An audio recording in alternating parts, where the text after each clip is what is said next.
Bienvenue à la zone rouge. Bonjour tout le monde, nouveau concept à la zone rouge. On va parler des véhicules usagés. Ici aujourd'hui nous avons un Ford Escape 2013 qui va avoir 5 ans en janvier, donc janvier 2018. Le concept aujourd'hui va avoir Brieux, vous savez, un de nos collaborateurs à l'émission de la zone rouge. Et puis il va jouer le consommateur qui a des questions par rapport à ce véhicule. Comment ça va, Brieux? Ça va et toi? Excellent, ça va très bien moi aussi. Aujourd'hui, un Ford Escape comme ça, être un client potentiel, qu'est-ce qui t'intéresserait vraiment? Bah écoute, dans le cadre d'un SUV, je te dirais, je chercherais un véhicule qui ait du kick, tu vois, qui a quand même une certaine puissance, en même temps trouver un bon compromis entre la puissance et la consommation. Okay. Je te dirais un autre critère, ça serait le critère de la fiabilité.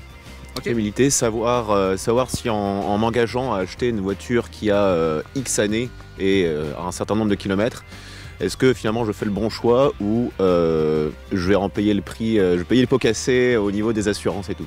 Évidemment, ça ne te tente pas de finir avec un véhicule où tu connais mieux ton mécanicien que ta femme, donc ce serait assez intéressant d'avoir un véhicule fiable. Aussi, un autre truc que j'imagine tous les consommateurs vont vouloir regarder, c'est dire est-ce qu'il y a toutes les options que je désire? Puis on va faire une petite revue aussi des options à l'intérieur tantôt. Donc j'imagine que ça va être un autre critère là, qui veut pas va t'intéresser sur la revue d'un Ford Escape. Assurément. Parfait. Alors Jean-Philippe, peux-tu me présenter brièvement ce qui se cache sous le capot? Bien, certainement, ça va me faire plaisir. Donc aujourd'hui, on a un modèle SEL donc, qui vient avec un moteur EcoBoost 2 litres. Donc ça, c'est le moteur le plus gros qui est offert pour le Escape. Donc Ford sont arrivés avec des moteurs EcoBoost. Ce sont des moteurs qui sont axés vers l'économie d'essence, mais ils mettent un turbo.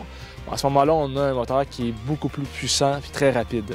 On a le modèle SEL, donc un modèle qui est très équipé. Ça vient standard, tout comme avec le modèle Titanium. Sinon, on a des moteurs qui sont plus petits, avec une consommation d'essence éventuellement un peu plus moindre.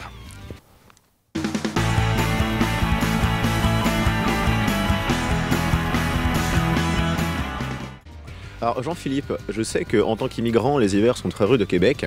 Tu m'as dit que ce véhicule allait fêter ses 5 ans et je constate qu'il n'y a absolument aucune rouille. Comment ça se fait? En fait, les véhicules sont conçus fort différemment aujourd'hui qu'ils l'étaient par le passé. Aujourd'hui, tous les panneaux de tôle sont galvanisés, ce qui veut dire sont coulés dans une matière comme du zinc, par exemple, qui va s'oxyder avant l'acier. Aussi, dans la conception, on va avoir des couverelles ici qui sont en plastique. Donc, sachant que la corrosion est un phénomène électrique, le plastique va éviter que l'eau et le sel puissent permettre la corrosion. Évidemment, l'entretien du véhicule au grand complet revient à l'utilisateur. Ce qui veut dire qu'il est important qu'à tous les ans, faire l'anti-rouille, soit dans une compagnie privée ou le faire par vous-même, va être très important parce que juste ces couvrets-là ne sont pas suffisants. Il faut vraiment le faire pour éviter que la rouille perce. Parce que la rouille est un problème qu'on ne peut pas revenir en arrière, c'est un problème qu'il faut prévenir. Donc, important de faire l'anti-rouille ici. Et puis, on va continuer sur l'aspect technologique. Il y a beaucoup de technologies sur l'extérieur du véhicule qui va vous simplifier la vie. Donc, si on commence d'abord par le pavé tactile que vous allez avoir sur la porte, donc il vous suffit de composer un code pour pénétrer dans le véhicule ou encore simplement peser sur les deux derniers pour barrer le véhicule. Donc, si vous allez à la plage, vous pouvez laisser vos clés dans le coffre à gants et barrer le véhicule avec ces deux boutons et le débarrer en faisant votre code par la suite. Donc, nouvelle technologie chez Ford. Bien, en fait, nouvelle. Auparavant, c'était des boutons en 3 dimensions. Maintenant, ils sont intégrés complètement invisibles. Donc, c'était une nouvelle innovation en 2013. Donc, maintenant, en 2017 et 2018, le mois prochain, c'est une innovation qui est très connue. Bon, Brieux, on dirait que t'as froid. Ouais, plutôt, ouais. Ouais, hein? Qu'est-ce que tu dirais si tu peux ouvrir l'haillon de cette voiture sans sortir les mains de tes poches? Ce serait génial, non? Ça serait génial. Ce serait pas pire. Regarde bien. Si tu t'approches du véhicule avec la clé dans ta poche, tu n'as qu'à passer le pied en dessous du pare-choc arrière et la porte ouvre.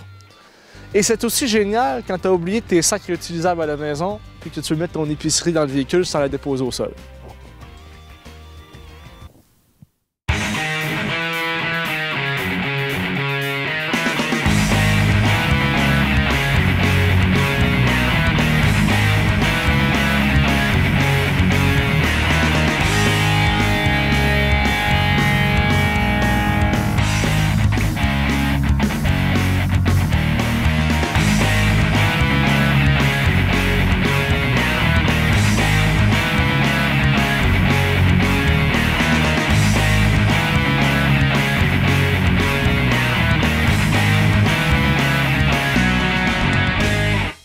ce véhicule est muni aussi du 4 roues motrices, donc du 4-wheel drive, qui est un mode, dans le fond, qu'on peut voir par ici. Quand on pèse sur l'accélérateur, ça envoie 25 % de la puissance sur chacune des 4 roues. Contrairement à un système qui va être, on va appeler all-wheel drive, donc le classique AWD, qui va envoyer la puissance toujours en X aux 2 roues extérieures. Bien, ici, on a un système qui fonctionne un peu comme un tracteur à basse vitesse. Ça fait en sorte que le véhicule au décollage dans la neige est très stable. Puis ça vous donne aussi un bon kick. Si vous voulez démarrer plus rapidement à un coin de la rue, une conduite un peu plus agressive, vous baissez le levier de vitesse tout simplement en mode sport. Et à ce moment-là, vous pouvez gérer vos vitesses plus et moins à l'aide de boutons situés sur le côté du levier de vitesse. Un moteur du genre fait 245 chevaux, 275 livres-pieds de couple. Donc, c'est un moteur qui est très puissant, qui vous permet de remorquer 3500 livres. Aussi, le 2 litres a prouvé sa fiabilité avec le temps. Maintenant, vous voyez, le propriétaire de ce véhicule, nous avons parlé avec lui avant de tourner l'émission, il est maintenant rendu à 73 000 km sur ça. Et puis, le seul entretien qu'il a effectué sont des changements d'huile. C'est le seul entretien qu'il a effectué. Il n'a jamais même changé les freins du véhicule encore en 73 000 km. Ce, grâce au levier de vitesse ici et la compression. Parce que vous êtes capable de compresser le moteur pour effectuer vos arrêts. Si vous faites de la montagne, utilisez le frein moteur. Comme ça, vos freins ne surchauffent pas. Puis vous évitez les graffinés. Parce que quand un frein va surchauffer, vous allez avoir des lignes qui vont se tracer dessus, puis le frein va user beaucoup plus rapidement.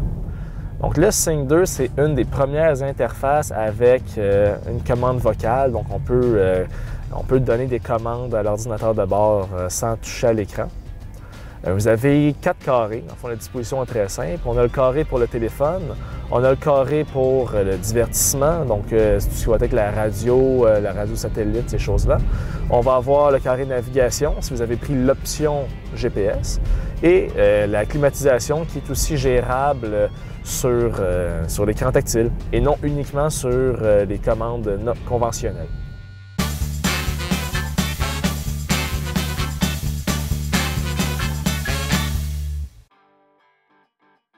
Bon, ben, l'essai est maintenant complété. Nous espérons que vous avez aimé notre nouveau concept. Je vous invite à aimer notre vidéo, vous abonner à notre chaîne YouTube. Visitez-nous aussi sur lazonerouge.com.